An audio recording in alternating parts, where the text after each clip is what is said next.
passé par les armes en Amérique latine, enterré 6 pieds sous terre en Égypte, laissé pour mort dans le désert d'Arabie, abandonné en mer dans l'océan Pacifique. Il a fustigé le communisme, l'impérialisme japonais, les marchands d'armes, la haute finance internationale, le trafic des esclaves.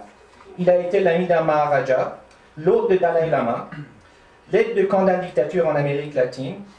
Il a sauvé une monarchie balkanique, évidemment fictive, passé le rideau de fer pour sauver un ami des griffes d'une dictature communiste.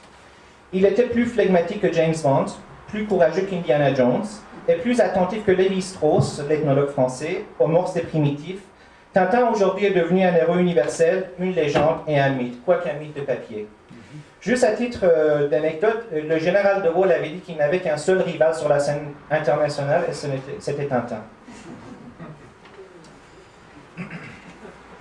Bon. Notre héros, ce soir, bon, Tintin, il est le héros de la série qui porte son nom aussi, Les Aventures de Tintin et son chien fox terrier Milou. Tintin a réussi un étonnant paradoxe, c'est qu'il est internationalement connu sans que personne sache rien de sa généalogie ni de sa vie privée. Bon, on sait qu'il est belge, on sait qu'il vit rue Labrador et plus tard au château de Moulinsart. Bon, ici vous avez le château de Moulinsart qui est directement inspiré par le château de Cheverny en France. Donc si vous éliminez les deux ailes, ça fait partie des châteaux de la Loire en France. Je vais parler un peu d'historique avant de rentrer vraiment pour parler des aventures. C'est que c'est dans une certaine urgence, en juin 1929, que le personnage est créé. Il fallait alimenter en histoire dessinée le Petit 20e, qui était le supplément hebdomadaire d'un quotidien belge de droite, catholique, qui s'appelait Le 20e siècle, je dirais même un peu fascisant. Le directeur du journal, qui était un abbé, qui s'appelait abbé Norbert Wallet, dont je vais essayer de trouver une photo, qu'on a oubliée apparemment, excusez-moi. L'abbé Wallet donne la responsabilité éditoriale à Georges Remy, qui n'est autre que Hergé, qui avait choisi comme pseudonyme Hergé, d'ailleurs, phonétiquement, c'est l'inverse de son nom, ça veut dire Remy R et Georges G, donc Hergé. Hergé avait déjà dessiné d'autres bandes dessinées en fait, un boy scout qui s'appelait Totor, qui était un genre de précurseur, une préfiguration de Tintin. C'était un boy scout. D'ailleurs, la jeunesse d'Hergé avait été marquée par le scoutisme aussi. Hergé, à l'époque, n'avait pas le temps vraiment de bien réfléchir, de s'interroger sur le caractère de la personnalité de son nouveau héros. Donc, il y avait une part d'improvisation chez Tintin, et ce qui explique un peu peut-être le dessin épuré, la tête ronde, le nez en forme de bouton, les deux pointes pour les yeux, et la fouture hook qui sera la clé de son succès. Tintin était instantanément reconnaissable, tout en étant impersonnel. Donc quiconque, peu importe l'âge ou la culture, de Kaboul à Québec, pouvait directement s'identifier à lui. Le philosophe académicien Michel Serres se demande une question. Tintin existe-t-il vraiment? Il y a une case absolument décisive à cet égard dans l'album L'oreille cassée, nous allons voir ensemble. Tintin est jeté à l'eau dans l'Amazon par des bandits. Il coule et va être assailli par des piranhas. Il y a des ronds dans l'eau. Comme vous voyez là, bon, il fait des ronds. C'est comme il faisait des culbutes. C'est ça, il fait des ronds et il coule, en fait, il va se noyer. Ce sont des ronds translucides et on sait que Tintin est dessous. Eh bien, Tintin, c'est ça, selon Michel Serres, un rond dans l'eau, c'est-à-dire, c'est lui avec son visage tout rond qui est là. Les ronds ressemblent à ces trous qu'il y a dans le décor des photographes forains, où vous passez la tête et vous êtes portraituré comme soit Zidane, soit Madonna. Ce rond complètement blanc, c'est le visage de Tintin, et ce visage est si blanc, si inexpressif, si indéterminé, que vous pouvez passer la tête à travers. C'est-à-dire que Tintin, c'est vous. On dit en mathématiques que l'indétermination, c'est toutes les valeurs. Donc le blanc, c'est toutes les couleurs. Tintin est blanc, indéterminé et rond, et donc il est nous tous. C'est pour cela qu'il n'a pas d'âge, essentiellement. En fait, essentiellement pas d'âge, parce que Hergé lui donne quand même 14 et quelque part 17 ans. Donc on a une fourchette d'âge qui varie de 14 à 17 ans. Et en 50 ans, Tintin ne vieillit pas. Alors il vieillit seulement de 3 ans, ce qui est quand même une très belle réussite.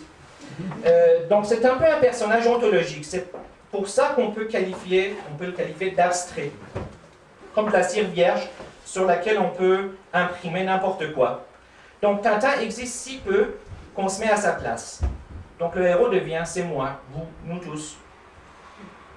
Et voilà un des secrets de réussite de Tintin. Et du coup, il est l'inverse des autres personnages dans les albums, qui sont tellement typés, caractéristiques et spécifiques.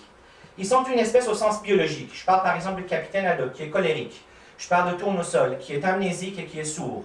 Je parle par exemple de Lampion, qui est comme un parasite. Donc ils ont beaucoup de défauts, tandis que Tintin a zéro défaut. Donc quand on est jeune et qu'on lit Tintin, on ne fait pas partie encore d'une espèce en tant que telle. Il faut du temps pour rentrer dans une espèce. Vous rentrez dans la marine, par exemple, vous faites 6 fois le tour de la Terre, vous finissez par être chauve comme moi, et comme on n'arrive plus à dissimuler sa calvitie, donc vous gardez la casquette, et là, ainsi de suite, vous devenez un marin. Mais avec Tintin, c'est la même chose. Quand on est jeune, on n'est pas spécifié. Donc, les jeunes ont beaucoup de potentiel, et ils se reconnaissent dans ces potentialités-là, comme Tintin. Mais Tintin est aussi un mythe, parce qu'il oblige tout lecteur à l'interpréter. En agissant ainsi, on projette dans le personnage un peu de son propre inconscient, créant de manière automatique un lien secret entre le héros et nous. Une question, par exemple, qu'est-ce que ferait Tintin à ma place, devient presque une question métaphysique. Les multiples niveaux de lecture, qui constituent aussi une caractéristique essentielle de l'œuvre, dont nous allons en aborder quelques-uns ce soir.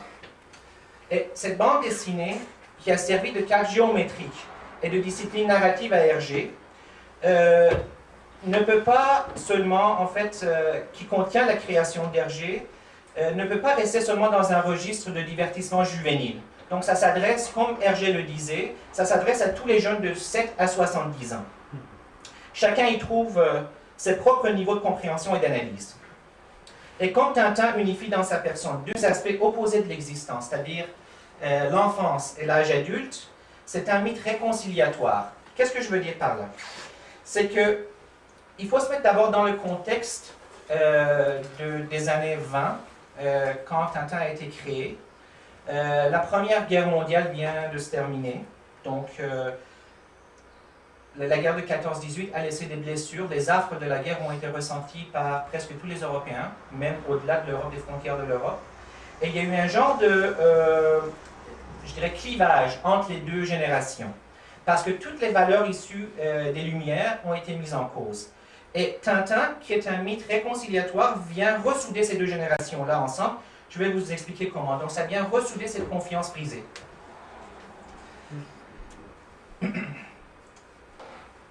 J'explique un peu davantage, c'est que dans la tradition bourgeoise du fin du 19e siècle, l'enfance est un état de déraison. Donc, il faut sortir le plus vite possible de cet état. Et l'âge adulte est caractérisé par la sagesse, c'est l'âge de la raison. Les aînés doivent imposer leur raison aux jeunes par n'importe quel moyen. Mais, depuis la fin du 19e siècle, dans les milieux littéraires surtout au début, d'avant-garde, on assiste à un genre de valorisation de l'enfance. Par exemple, chez Rimbaud. Et la Première Guerre mondiale ne fait qu'accentuer cette tendance, puisque la raison adulte est seulement capable d'engendrer des horreurs, comme on l'a vu par exemple dans les tranchées de Verdun. Il faut garder à l'esprit ce contexte pour comprendre la création de Tintin en 1929. Dès le début, le héros d'Hergé tourne le dos à l'univers familial pour redresser les torts et corriger les injustices de l'espace public. Là où les adultes ont échoué, et lui va réussir. La liste de ses succès sont impressionnantes. Il démonte la propagande soviétique, son premier album. Fait cesser les querelles tribales au Congo, Congo belge qui est devenu Zaïre et qui est redevenu la République démocratique du Congo. Parvient seul à mettre Al Capone sous les verrous. Mais Hergé est à la fois rebelle, mais aussi conformiste. Donc c'est ça la double nature un peu ambiguë d'Hergé. Si Tintin se moque du monde adulte, il s'engage quand même sous sa bannière pour en faire triompher les valeurs. Donc c'est de ça que je parlais quand je parlais d'un mythe réconciliatoire, l'enfance et l'âge adulte. Tintin a fait plusieurs fois le tour du monde, en exerçant à peu près tous les métiers. Il était grand reporter, enquêteur, analyste politique, ethnologue, photographe, cinéaste, critique d'art, chroniqueur scientifique. Donc Tintin a raconté un peu les péripéties qui ont marqué notre histoire. Il en a partagé les illusions, les déceptions, mais aussi les rêveries. Il est un peu, je dirais, comme un couteau suisse. Donc, il sert un peu à tout. L'absence des parents biologiques, ça c'est très important, entraîne de facto la disparition de la sexualité dans les aventures de Tintin. Et ça fait beaucoup jaser, parce qu'il y en a beaucoup qui ont voulu montrer que bon, Tintin était homosexuel, d'autres qui disaient que bon, il y a un genre de pédophilie, parce que la relation entre Capitaine Haddock et Tintin, bon, ça ressemble. C'est que, pour moi, justement, cette absence de parents biologiques, il n'y a pas de patronie, parce qu'on ne sait pas si Tintin c'est un nom de famille ou c'est un prénom. On sait que des fois, c'est dit Monsieur Tintin. Tintin ne se préoccupe nullement des questions sexuelles. La sexualité n'intervient jamais dans ses aventures, ou bien c'est à travers d'autres personnages, comme Haddock,